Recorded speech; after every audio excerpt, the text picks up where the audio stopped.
안녕하세요 여러분, 강지연입니다. 여러분은 오늘 하루 기분이 어떠셨나요? 우리가 살면서 기분 좋은 일들만 있으면 참 좋겠지만 기분 나쁜 일들도 있게 마련이죠. 누군가한테 지적을 받거나 내 기분을 망치는 사람을 만나거나 이럴 때 혹시 그 기분에 휘둘려서 하루를 보내고 그 기분으로 자신을 망치는 일을 하고 있지는 않으신가요?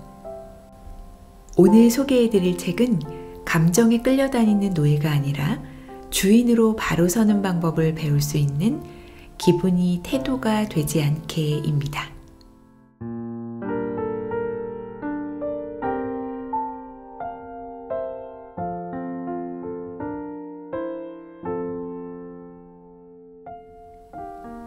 기분이 안 좋은 날에는 나도 모르게 기분이 밖으로 드러난다.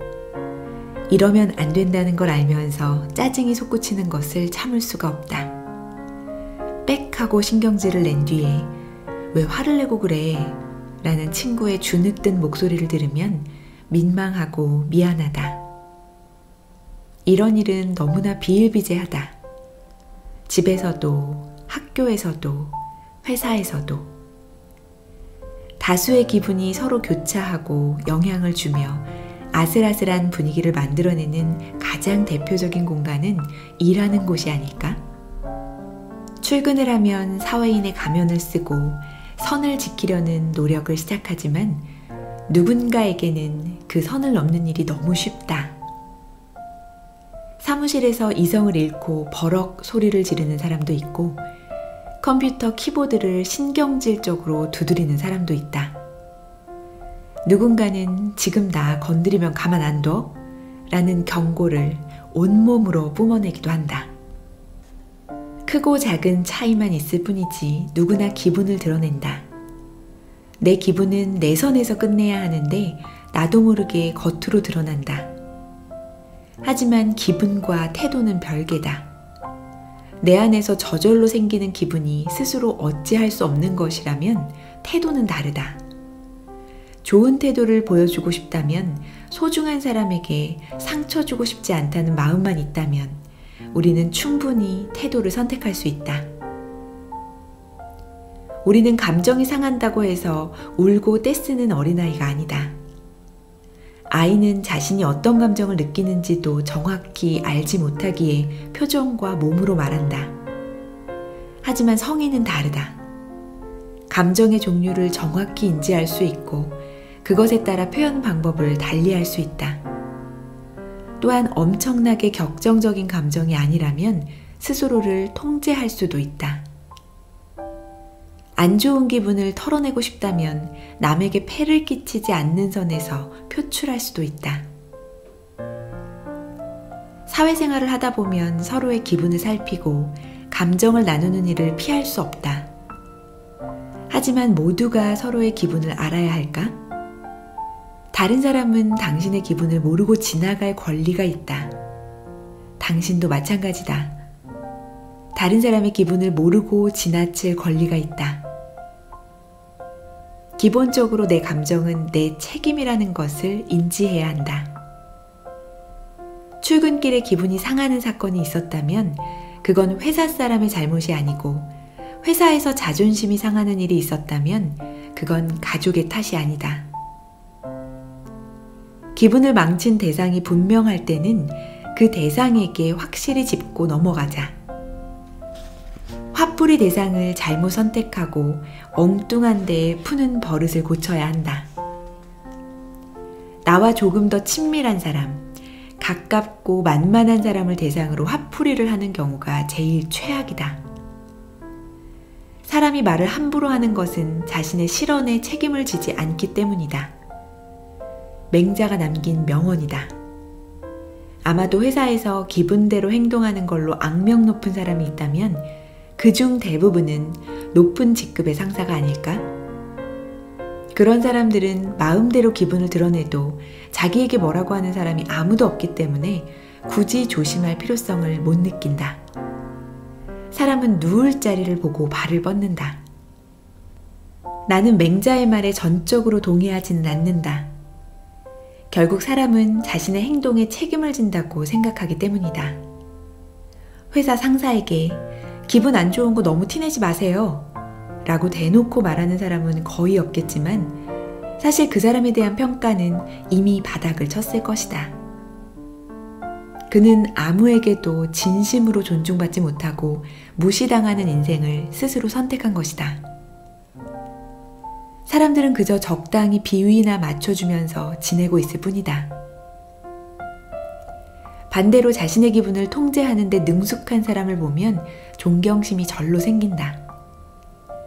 결코 쉽지 않은 일임을 모두가 잘 알고 있기 때문이다. 안 좋은 감정을 남에게 전달하지 않기 위해서 노력하는 사람. 그게 진짜 어른의 태도가 아닐까?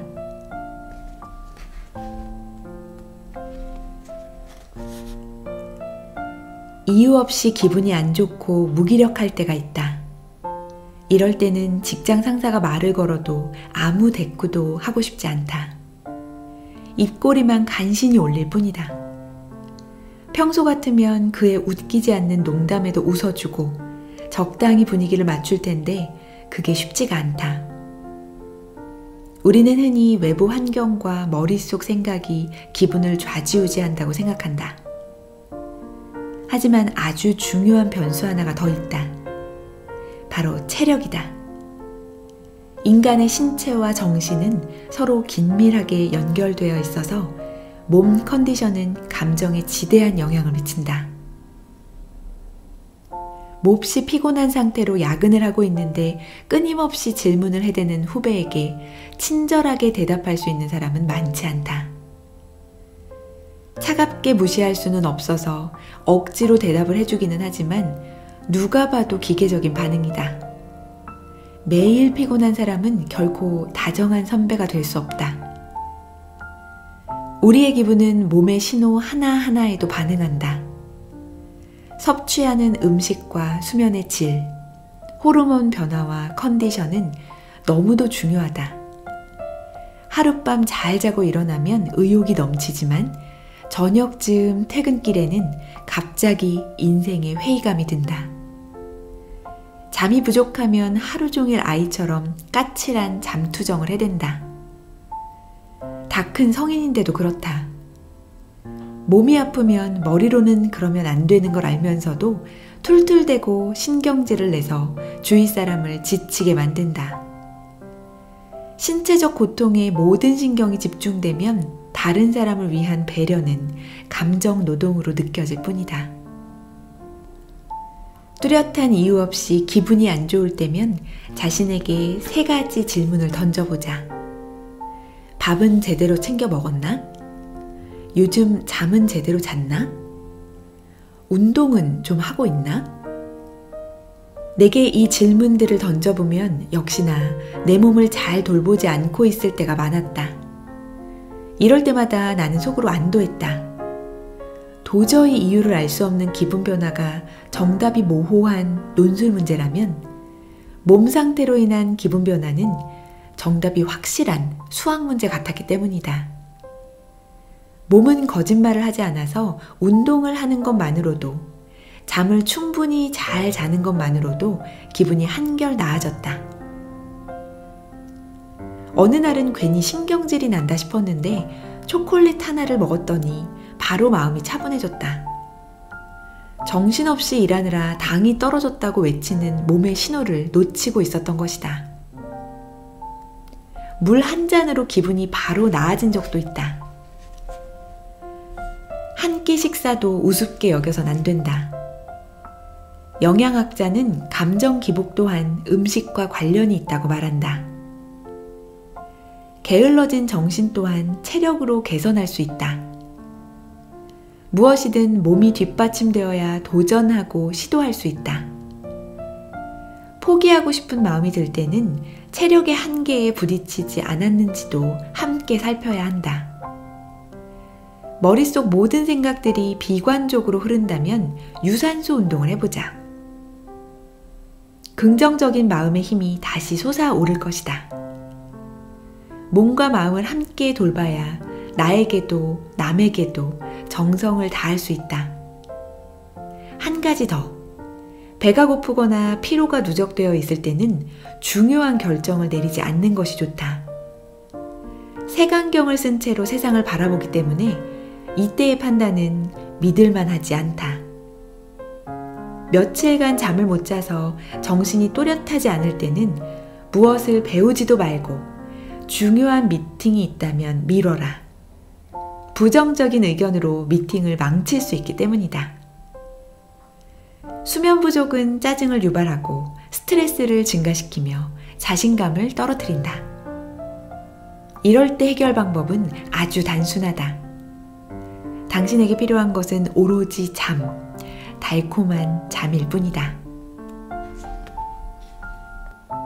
다른 사람에게 지적을 받았을 때 어떤 태도를 보이는가는 매우 중요하다.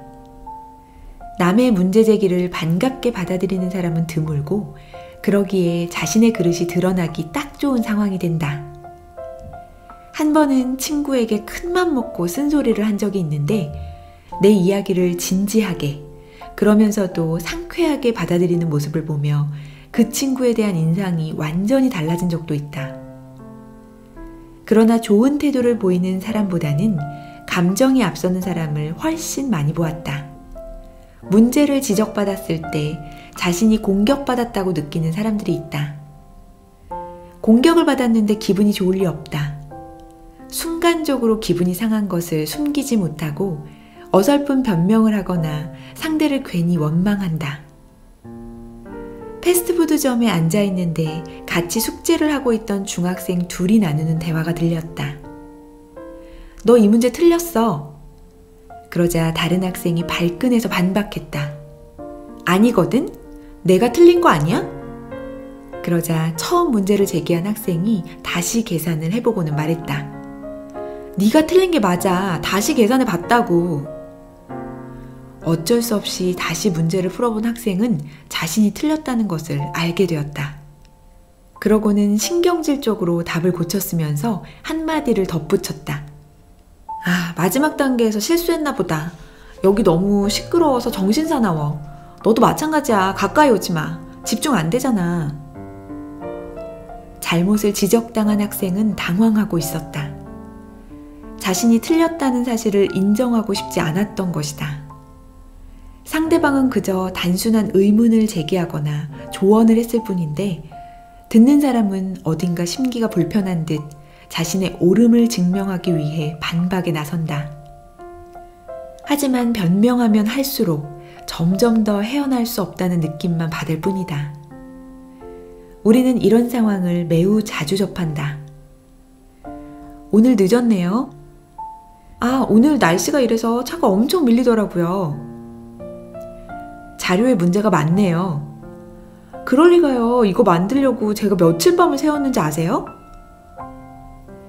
자신이 틀렸다는 것을 이미 인식하고 있다 하더라도 변명을 하는 사람들은 왜 그러는 걸까? 일반적으로는 자존심을 보호하기 위해서다. 심리학적 관점으로 보면 변명하는 것은 인간의 자기 보호 본능 중 하나다. 팔팔 끓는 물에 손이 닿자마자 움츠리는 것은 스스로 통제한 반응이 아니라 본능이다. 위험을 회피하는 본능 덕분에 인간은 자신의 몸과 마음을 건강하게 유지하고 보호한다. 하지만 이것이 우리가 잘못을 직면하고도 인정하지 않는 핑계이자 이유가 되어서는 안 된다.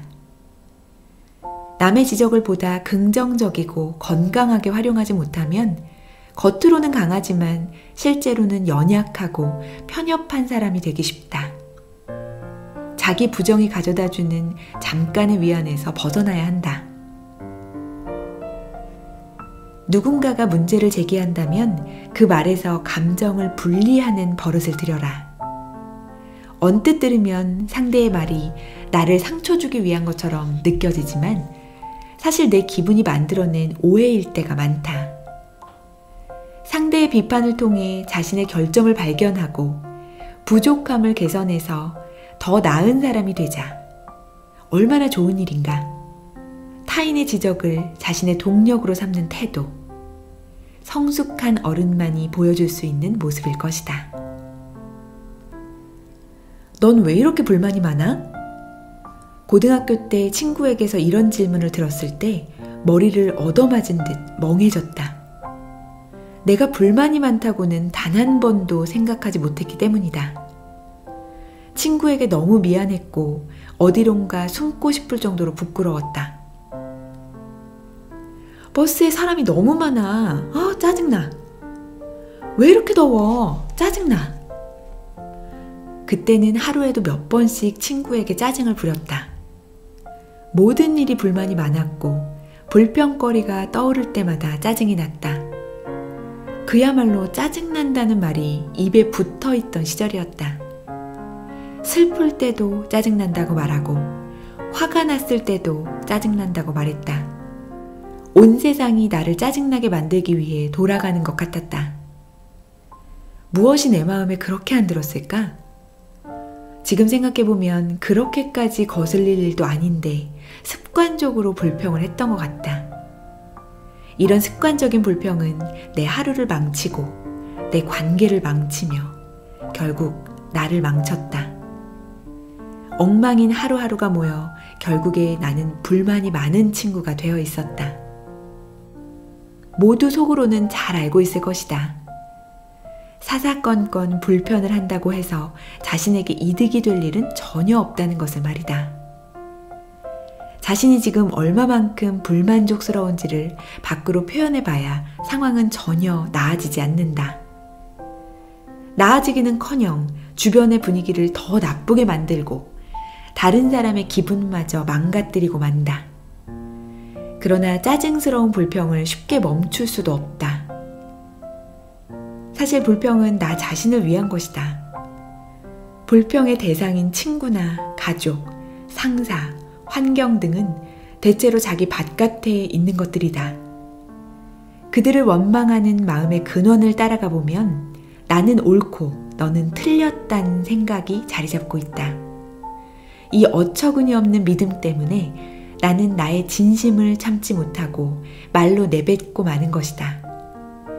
불평하는 습관이 들면 일이 잘 풀리지 않을 때마다 자신에게서 원인을 찾는 대신 다른 사람을 부정하고 비꼬게 된다. 다른 사람을 깎아내리고 자신의 행위를 치켜 세우면서 우월감과 쾌감을 느낀다. 그러나 이런 쾌감은 눈 깜짝할 사이에 사라지고 아무런 이득을 가져다 주지 못한다. 그렇다면 짜증을 내며 불만을 표출하면 답답했던 기분이라도 나아질까? 그것도 아니다.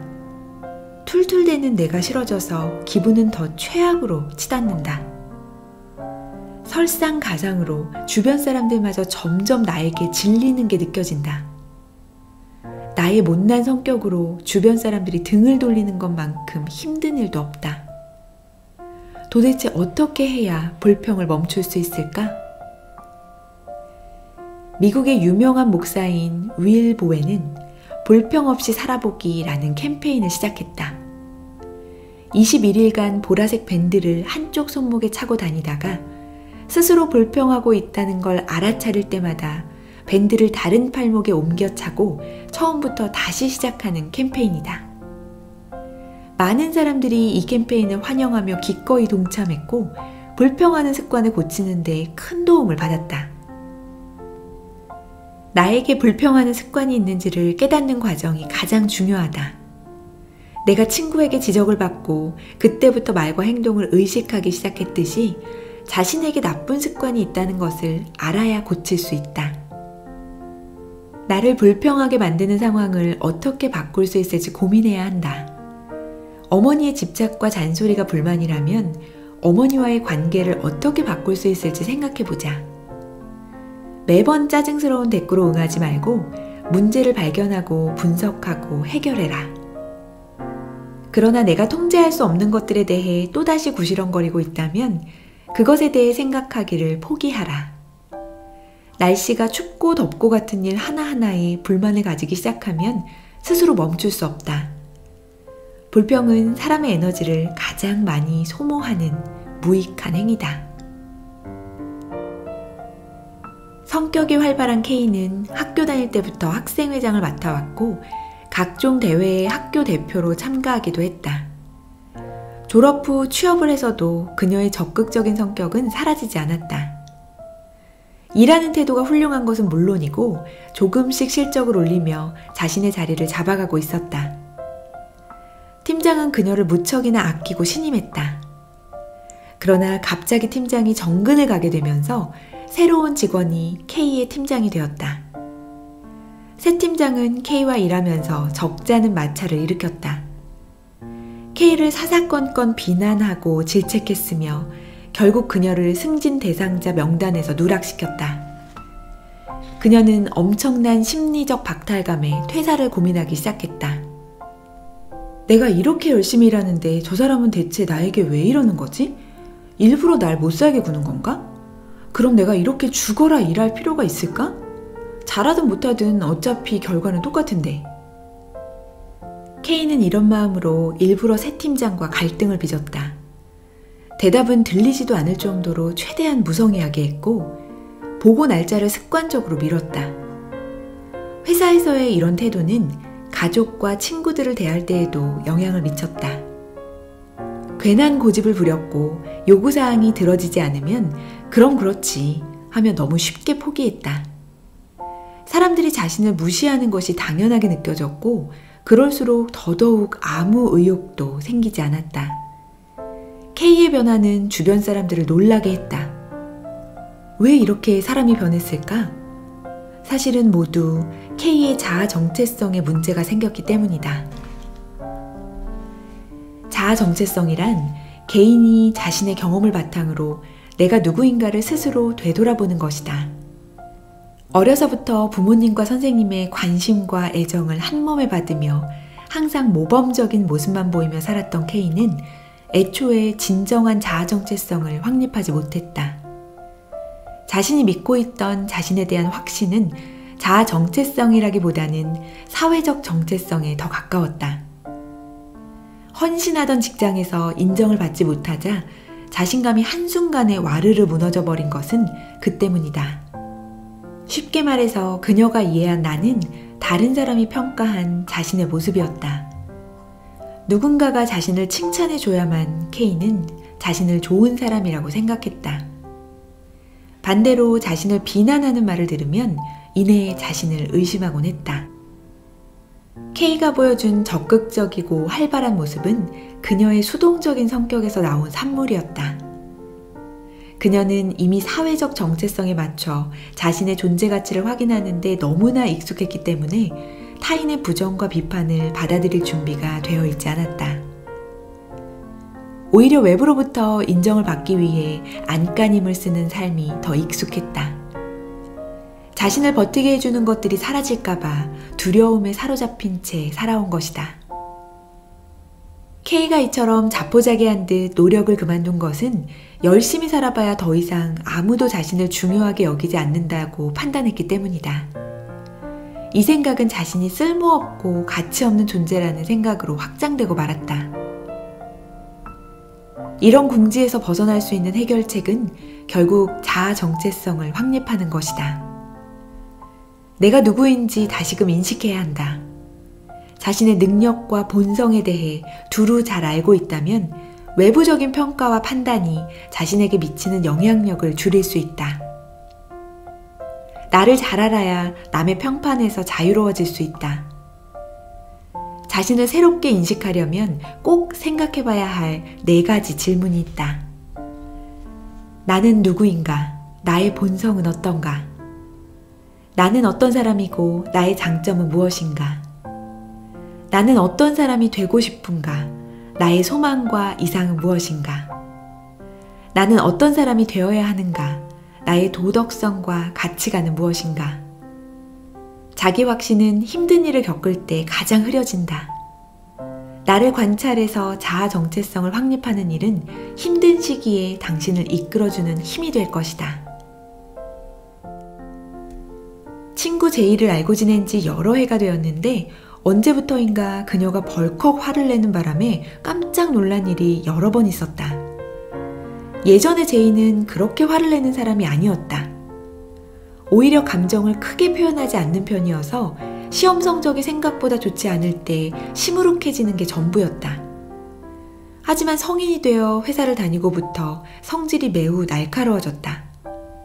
크든 작든 모든 일이 자기 뜻대로 되지 않으면 무조건 화부터 내고 봤다.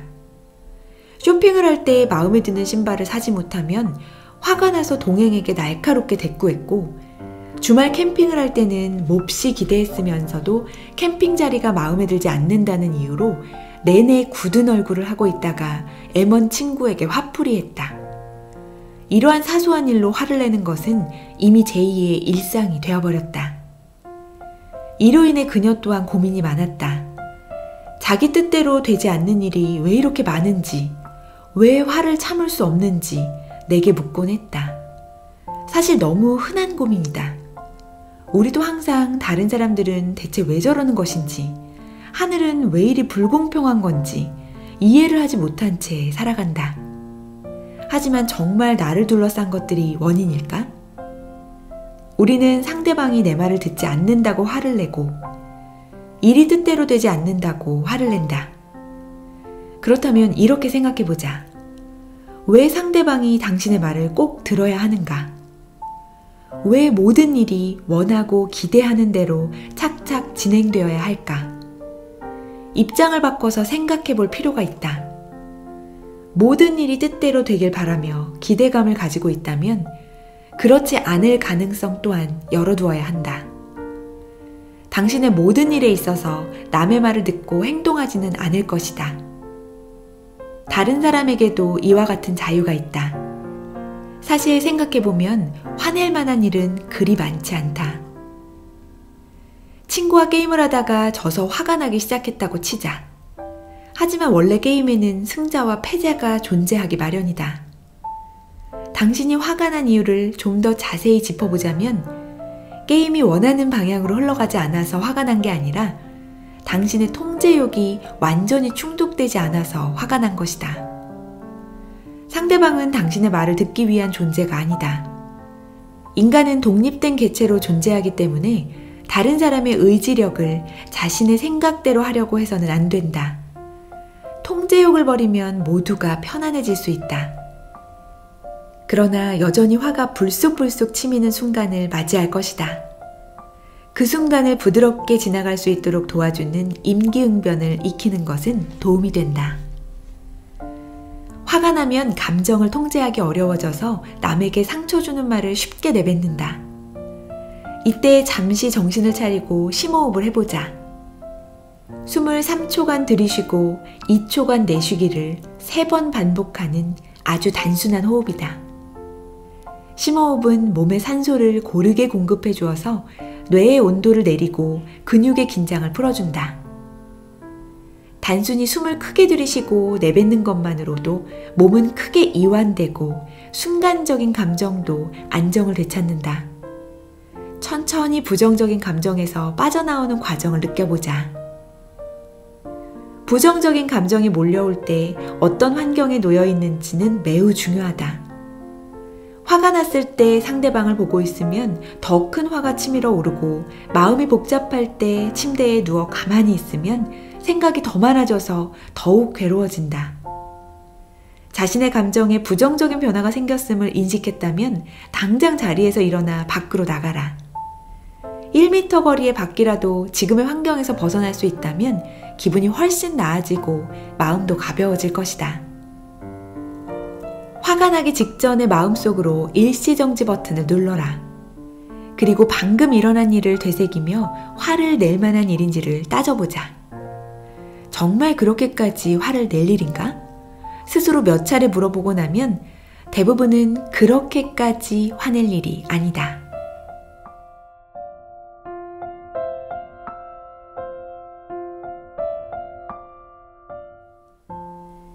이 책은 기분에 조정당하고 감정에 휘둘리는 분들을 위한 심리 코칭이 담겨 있습니다. 좋은 태도는 체력에서 나옵니다. 자세를 바꾸는 것만으로도 기분이 바뀐다고 하는데요. 오늘은 기분을 내 편으로 만드는 방법, 기분이 태도가 되지 않게를 소개해 드렸습니다.